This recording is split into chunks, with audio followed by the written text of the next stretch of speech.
movement of Ghana kasa. Na Muslim movement of Ghana kasa omo de ni bro na kasa ay. Omo so omo ma prophet Isaac Owusu Bempah 72 hours. Omo na bontin be patch okra na wa ha me patch be ken kakra bo tie. Ye ni mra kra. So we say what I say. So now she too much. Muslim movement of Ghana me patch be tell tia MMG. Omo so ma prophet Isaac Owusu Bempah 72 hours. I'm not wanting the battle. Now, Prophet Owusu Bempah, and then Yamibia Akasachano, or no one doing what he has come. What creating confusion between Dr. Muhammad Bawumia, His Excellency the First President of the Republic of Ghana, near Christopher Antiaze. Almost saying, look at that. So, two Fanyanko Poshabra Safo, or Kuchari Soku Jamai, and Nababa Winter, was Serian Yanko, and then Pim Yamin Pachan was saying, what was swallowed to Bediako, Akobatinami. Yakoba batu on akasa che prophet Owusu Bempah nya no kore enye de bri Nyankopon na enye abed nego Shadrach Meshach Nyankopon na enye ono no de pa den ahyenkom prophet Owusu Bempah hyenkom a wo se adekrontia na otufo Nyankopon on pese MPP for baba power ne se NPP presidential candidate na bedi akire bi why not you say that you be president obeka Christopher ashe obetiti Christopher okro ano ana branch very shake no tie dey shake dey no shake dey no shake dey no what say prophet Owusu Bempah o ka tire no obi a obe Dr. Muhammad Bawumia bia nim say Muhammad Bawumia no onye discrimination o pacha say onye obi eyimu sarakate ma ato was he loves everybody, whether a Christian or a Muslim. Also, do be a say we a Christian and I say we a Muslimini or a traditionalist. And I say we will be a Osum.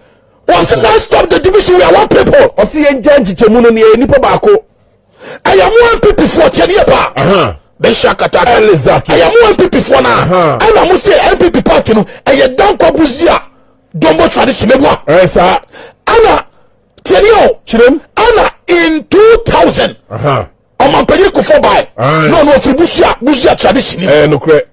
Yes, Anna Sarakate Mama Anna in 2016, sir. Danko for Naba. Now 2024, I don't know person about me. Don't for Adam Bezobaba.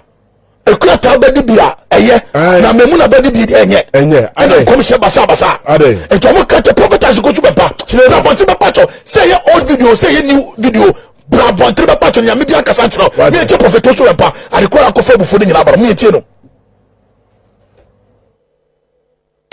MPP, there is something in MPP that the Lord revealed to me.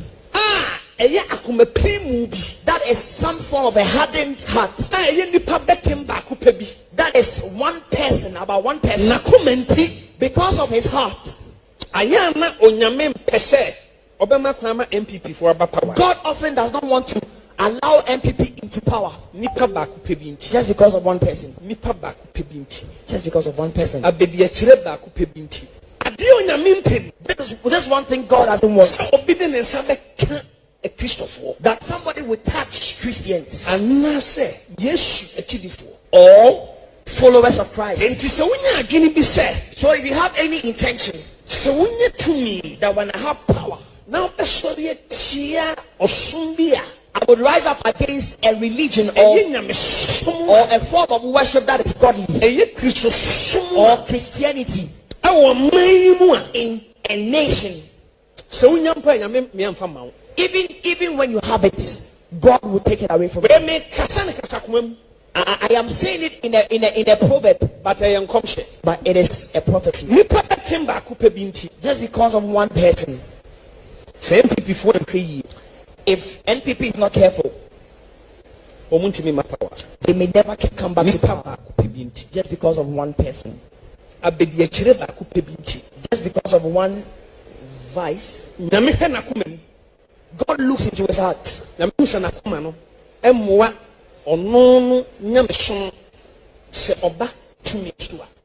God realizes that if that person receives power, it will not help the cause of his people.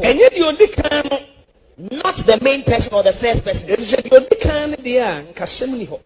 it was left to the first person or the leading person,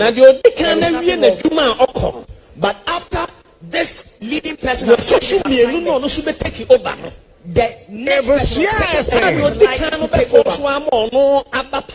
That the first person would allow him to come to power after him. It will affect Christianity and to lift up another religion. And that one would have authority over Christianity. And will withdraw the hand of God. And the angel of God said, no! In Ghana. So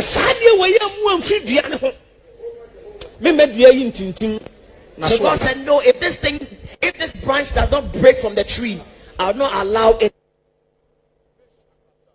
I was once yes,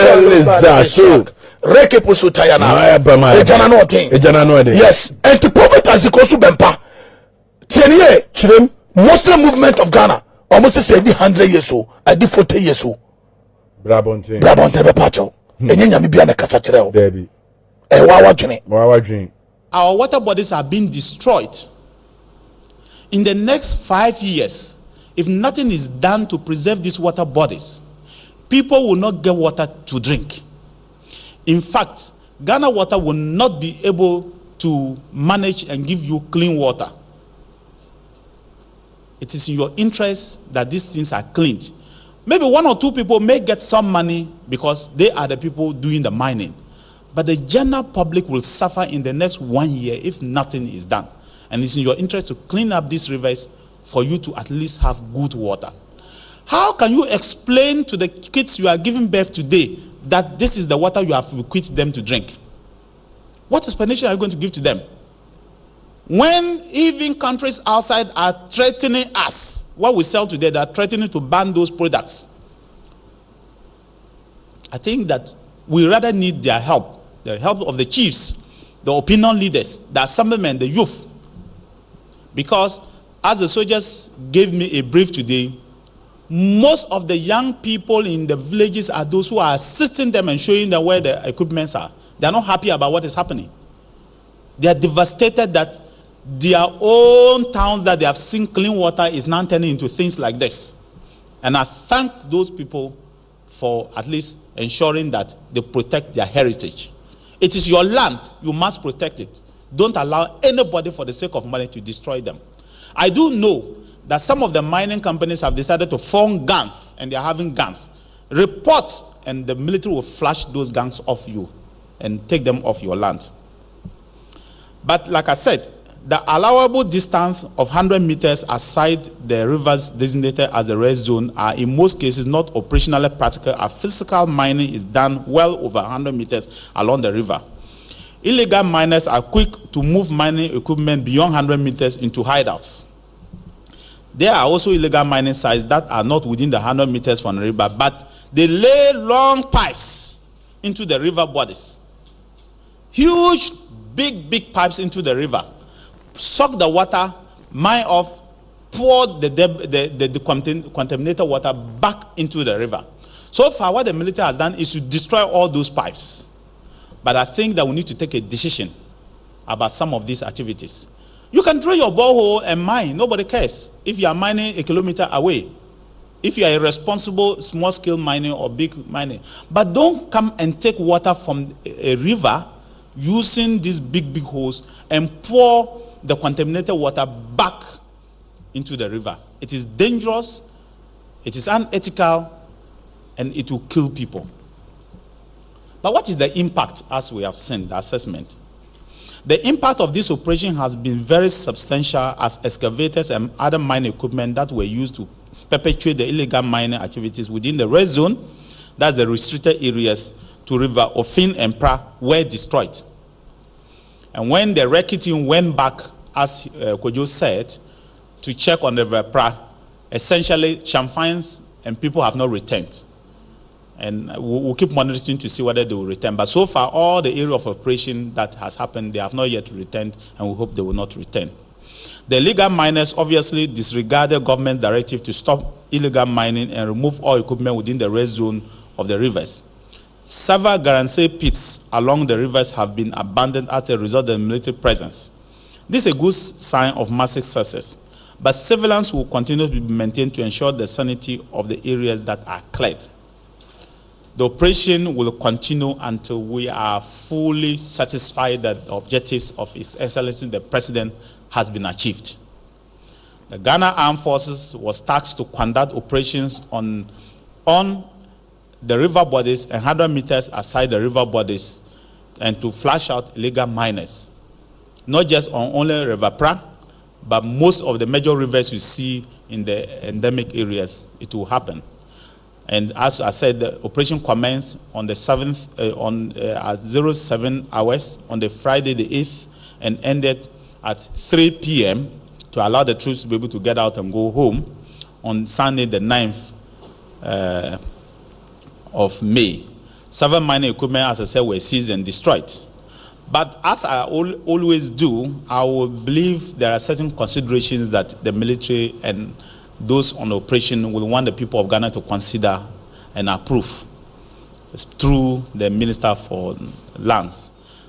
I believe that it is essential that this operation should be sustained to prevent the return of illegal miners to the water bodies. The operation should be extended to all the tributaries of the major river bodies, because we have realized that River Pra, the tributaries are even more destroyed than the rivers itself. In fact, for the River Ofin, they don't have any tributary again. All of them are gone. The tributaries to the River Ofin itself.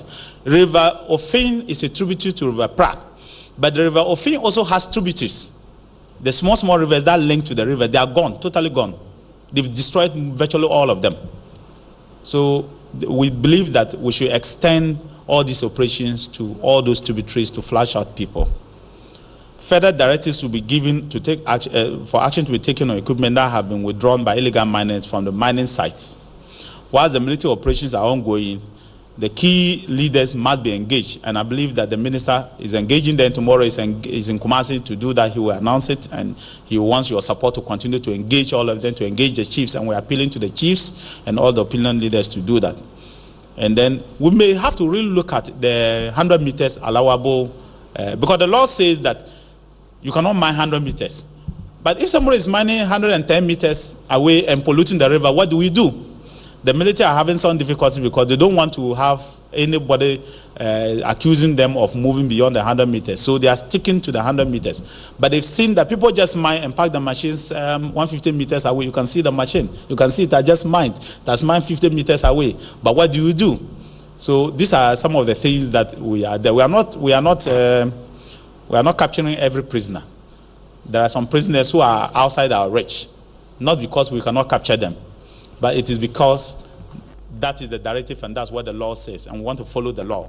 So those who think that the law is not being followed, the law is being followed strictly. That is 100 meters, and we are doing that as such. So, Minister, I want to thank the people of Ghana for listening to me. That is the brief for today. And like I said, 28 excavators were destroyed, 267 champagne machines were destroyed, 18 water pumping machines, 1 mill, 2 industrial machines, 18 gensets, 10 plastic chairs, 5 canoes, 1 wooden accommodation, 8 industrial batteries, and 1 platform. And then 21 new pumping machines and a Kia Bongo truck with registration number AS505321 were also seized, as well as 2 guns. Pump action guns were also seized. We'll do some bit of work on some of them, and if there's a need to destroy it, we'll destroy it. If there's no need, and there's a need for prosecution, to be used for prosecution, that will be done. I thank you very much. Asempa FM. Honourable Minister, while you resume your seat, I want to invite the Minister responsible for lands and natural resources, the Honourable Samuel Abu-Jenapo, who would also share with us some remarks. Briefly, however, let me share with you some reports that you yourself have carried out, which are linked to some of the matters that the Honourable Minister is just speaking about. Medical staff of the Sewum Health Center in the Aowin district in the Western North region are beginning to record a high number of newborn babies without vital body parts due to the activities of illegal mining, popularly known as galamsey, in those areas. According to the health center, pregnant women in the community are continuously losing newborn babies because the women are drinking water contaminated with chemicals used by the illegal miners. And there's a quotation from Gifty Adjoa Ajano, midwife in charge of the Sewum Health Center, who is giving an outline of newborn babies without noses, eyes, ears, mouth, etc. And it links directly to what the Honorable Minister has been speaking about and the reasons, among other things, for which His Excellency the President has authorized these operations by the Ghana Armed Forces.